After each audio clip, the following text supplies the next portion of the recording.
Hello and welcome friends. आज की जो ये वीडियो है ये माइक्रोसॉफ्ट एक्सेल को लेकर के है। जैसे कि आपको थंबनेल पे नजर आ ही गया होगा, ये वीडियो माइक्रोसॉफ्ट एक्सेल की है। तो अभी बात क्या करनी है एक्सेल के बारे में। एक्सेल में हमारे पास एक बड़ा डेटा है। अब वो डेटा क्या है उसको दिखाने के लिए मैं एक्सेल को ओपन करता हूँ।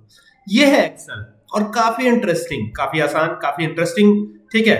लेकिन इसमें देखिए यहाँ पे सेल्समैन आईडी है और ये सेल्समैन आईडी कम नहीं है। देखिए कहां तक है ये बड़ा डेटा है, काफी बड़ा डेटा है। एक चीज और देख रहे होंगे कि यहाँ पर जो है नेम और आईडी रिपीटेड है। देखिए नेम और आईडी रिपीटेड है का मतलब कि यहाँ पे देखिए सुरेश यादव लिखा है और इनकी टोटल सेल दिख रही है। हम इसको क्या करते हैं ना, यहाँ से रुपीस फॉर्मेट में कन्वर्ट करते हैं। तो इसको कन्वर्ट करने के लिए इसको सेलेक्ट करना होगा। सबसे पहला काम सेलेक्ट करके क्या करेंगे, यहाँ पे आएंगे और यहाँ पे आके इसको बना देंगे क्या, करेंसी। तो ये करेंसी फॉर्मेट में से हमने कन्वर्ट कर लिया। प्राइस को भी you can convert it also into currency format. तो यहाँ पे जाके यहाँ से इसको सेलेक्ट करा इस तरीके से, ये देखिएगा ये हो गया, ठीक है। और यहाँ से फिर जाके इसको क्या करना पड़ेगा, करेंसी फॉर्मेट में कन्वर्ट कर देना होगा। तो ये देखिए ये इस प्रकार से हो जाता है, ठीक है। अब क्या करना पड़ेगा समझिएगा। जैसे हम ये चाहते हैं ना, अब ये सेल्समैन आईडी S003 है या उस सेल्समैन का नाम है सुरेश यादव। तो ये सुरेश यादव, अब ये सुरेश यादव हो सकता है नीचे भी कहीं और आया हो, ठीक है। अब ये देखिए अनिल पांडे यहाँ पर भी है, यहाँ पर भी है। तो ये सेल्स टोटल खोजने में हमें बड़ी दिक्कत होने वाली है। तो इसके लिए हम चाहे ना तो पिवोट का यूज कर सकते हैं। पिवोट बहुत ही जबरदस्त एनालाइजर है डाटा का, ठीक है।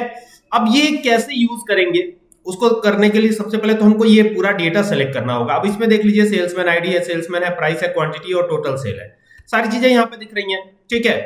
तो अब क्या करेंगे, इसको सेलेक्ट करेंगे तो इस पे कहीं पर भी क्लिक कर दीजिएगा और क्लिक करके कंट्रोल ए कर दीजिएगा। अब ये कंट्रोल ए कर दिया हमने।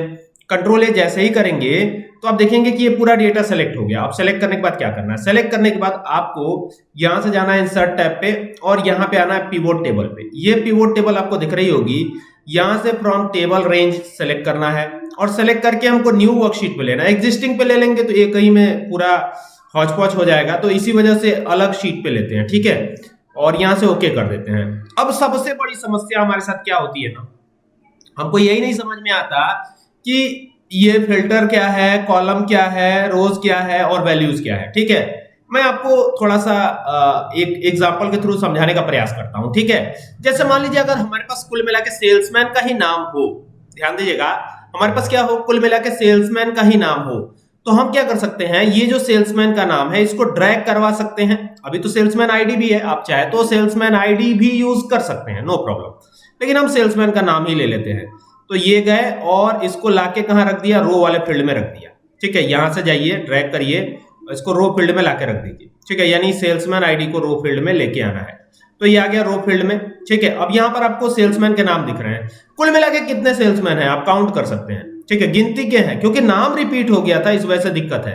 1 2 3 4 5 6 7 8 9 10 सेल्समैन है, तो बहुत कम है। लेकिन अब दिक्कत यह है कि इस डाटा में आप देखेंगे, पहले वाले डाटा में तो आपको ये इस तरह से दिखाई देगा। अब ये जो है ना, अभी तो डेटा ये बहुत बड़ा नहीं है, छोटा ही डेटा है ये, तो इनकन्वीनियंट बहुत ज्यादा हो जाता है, मतलब असुविधा होती है हमें, ठीक है। तो अभी क्या होगा, यहाँ पे आपको केवल सेल्समैन का नाम दिख रहा है, अब ठीक है ना। अब इन्होंने कितनी सेल करी है वो वाला कॉलम भी चाहिए और टोटल करके चाहिए। तो देखिए यहां से जाएंगे टोटल सेल पे, ये टोटल सेल है, और यहां से जाएंगे वैल्यूज पे, ये आ गए वैल्यूज पे। अब देखिए जरा, अब अमित शर्मा की टोटल सेल आपको नजर आ रही है। अब ये टोटल सेल है, ये ध्यान दीजिएगा। और अगर इस पे गए और डबल क्लिक किया तो ये इस तरीके से एनालाइज कर देता है हमारे डाटा को। अब देखिए कब कब सेल किया है। अब इसमें क्या होता है ना, डेट भी इंक्लूड करी जाती है कभी कभी, तो डेट के हिसाब से भी आ जाएगा। जैसे ही उस डेटा पे हमने क्लिक किया तो आप देख सकते हैं अमित शर्मा की टोटल सेल कब कब कितने कितने प्राइस में क्या क्या सेल हुआ है, तो ये पूरा डिटेल यहाँ पे निकल के आ जाता है। देखिए कितने कितने अमाउंट में सेल हुआ है, तो पहले इतना, फिर इतना, फिर इतना। तो ये एनालाइज करना डेटा को बहुत ज्यादा आसान हो जाता है जब भी आप पिवोट टेबल को यूज करते हैं, ठीक है। अब देखिए यही डेटा था ना। अब एक बार हम अपने मास्टर डेटा से इसको मैच करने का प्रयास करेंगे। देखिए मास्टर डेटा पे जाएंगे, यानी शीट 1 पे, ठीक है। और हमने लिया क्या है, जरा देखिएगा, अमित शर्मा नाम है। तो अमित शर्मा कहां कहां आया है। डेटा बहुत ज्यादा बड़ा ना रखने के पीछे रीजन ये है कि यहाँ पे आराम से दिखा भी सकूंगा। मैं आपको, ठीक है। तो अमित शर्मा कहाँ आया हुआ है, इसमें कहीं अमित शर्मा दिख रहा है आपको? इसमें आपको चेक करना होगा अमित शर्मा कहाँ आया हुआ है नाम, इसमें अमित शर्मा कहीं लिखा होगा, जरूर चेक कीजिए। नीचे आइए, क्लिक कीजिए यहाँ पे, यहाँ पे चेक करते हैं अमित शर्मा ही था ना, ये रहा, ये देखिए, इसको मैं हाईलाइट करता हूं, जरा देखिएगा, ध्यान दीजिएगा, ये नाम मैं हाईलाइट कर रहा हूं, अमित शर्मा यहाँ पे आया, ठीक है। और भी कहीं अमित शर्मा आया है क्या? ये लीजिए, ऊपर भी तो है, यहाँ पर है, ठीक है। तो इसको भी हाईलाइट करता हूं, जरा देखिएगा, टोटल सेल इसकी हमको देखनी है, सही आया गलत आया ये पता करना ही पड़ेगा हमको, ठीक है। तो अगर कहीं और भी अमित शर्मा नाम आया हो तो उसको भी चेकअप किया जा सकता है, क्योंकि डेटा बहुत ज्यादा बड़ा नहीं है, ठीक है। कंपेरेटिवली डेटा छोटा ही है हमारा, ठीक है, बड़ा तो रखा नहीं है, इसी वजह से कि आप आराम से इसको एनालाइज कर सके। ये सही आया गलत आया ये देखना पड़ेगा ना, ये तो प्रॉब्लम है, ठीक है। तो देखिए इसमें अमित शर्मा यहाँ पे भी आया है, तो इसको भी क्यों ना सेलेक्ट कर लिया जाए ऐसे, है ना। तो ये यहां से जाके क्लिक किया तो ये देखिए ये भी आ गया। अब क्या है, अब नीचे और भी कहीं अमित शर्मा आया है क्या, चेक करना पड़ेगा।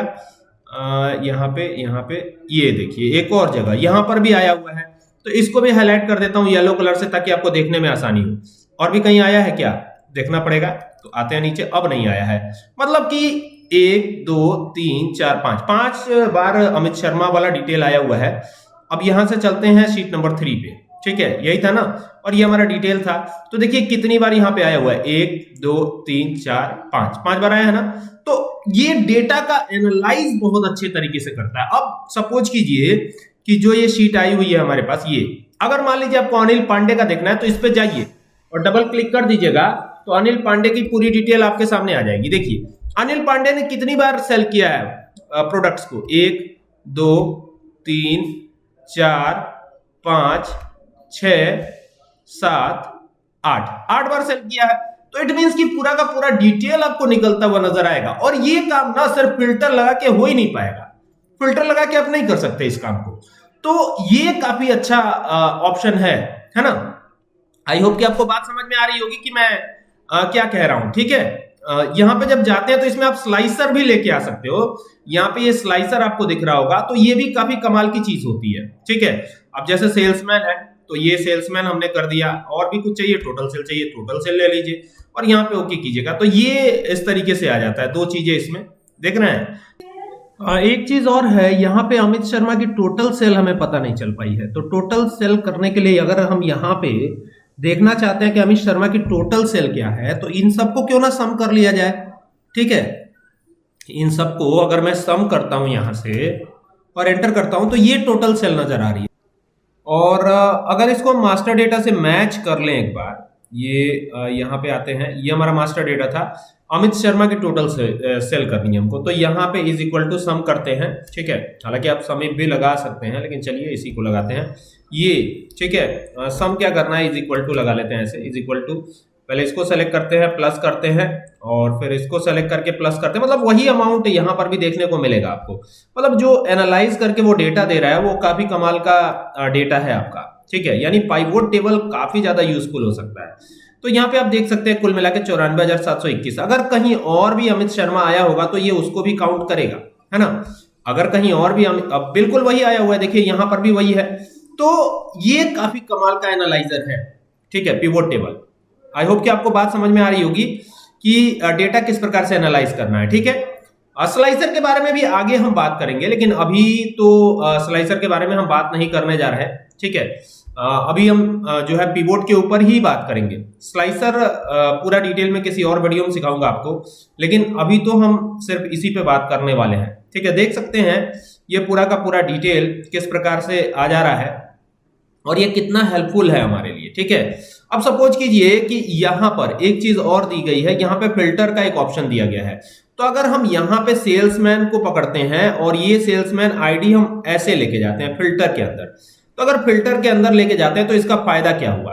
अभी तो यहाँ सेल्समैन आईडी आपको दिख गई, तो यहाँ फायदा ये होगा ना कि इस पे जाएंगे, क्लिक करेंगे, तो अगर आप S003 पे क्लिक करते हैं और यहां से ओके कर देते हैं, तो आपको S003 का ही केवल टोटल सेल दिखाई देगा। देखिए, देख रहे हैं। अगर आप यहां से फिर चेंज करते हैं, ठीक है, यहां से फिर चेंज कर रहा हूं, देखिए यहां पे गए, क्लिक किया और S003 की बात ही नहीं कर रहे हैं, हम S001 की बात कर रहे हैं।